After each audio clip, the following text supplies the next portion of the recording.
G'day. Let's talk about the very real danger of spas offering wellness.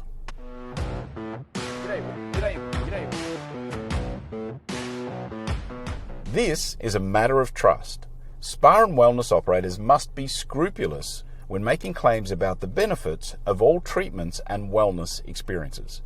That was a quote from Liz Terry. Now, Liz is the CEO of Leisure Media, which amongst other things, of course, publishes Spa Business magazine. And she was referring to a case with Champneys, which is a very famous spa operator in the UK, where they were going to be taken to court by the local council on 19 separate charges, essentially relating to, I guess, false claims, making claims about the benefits of certain things that aren't necessarily provable.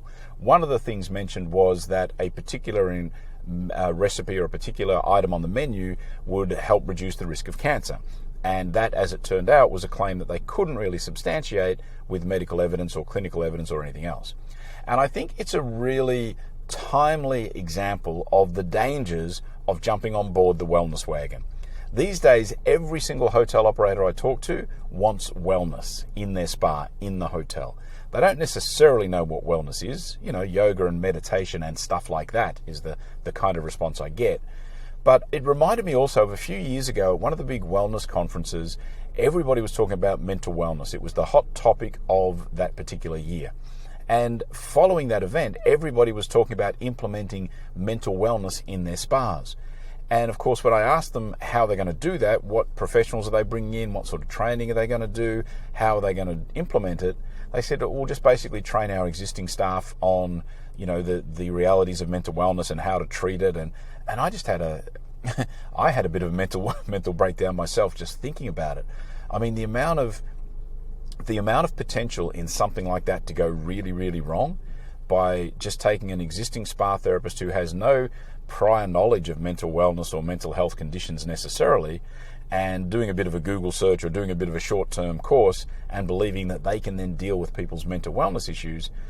It's a pretty dangerous road to go down. And I see some spas and some hotels trying to go down that road now with all things wellness. We've got to be really careful when we start making claims about the benefits of what we're offering.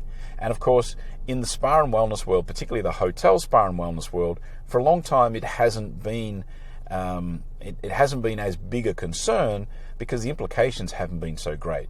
But if we're going to tell people, eat this food, you don't need to worry about your cancer treatment and things like that, then obviously, you know, we're going down a slippery slope.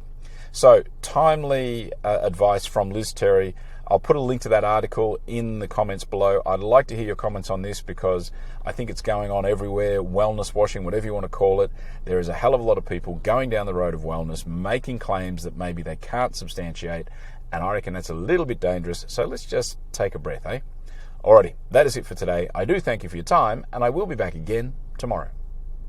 See ya.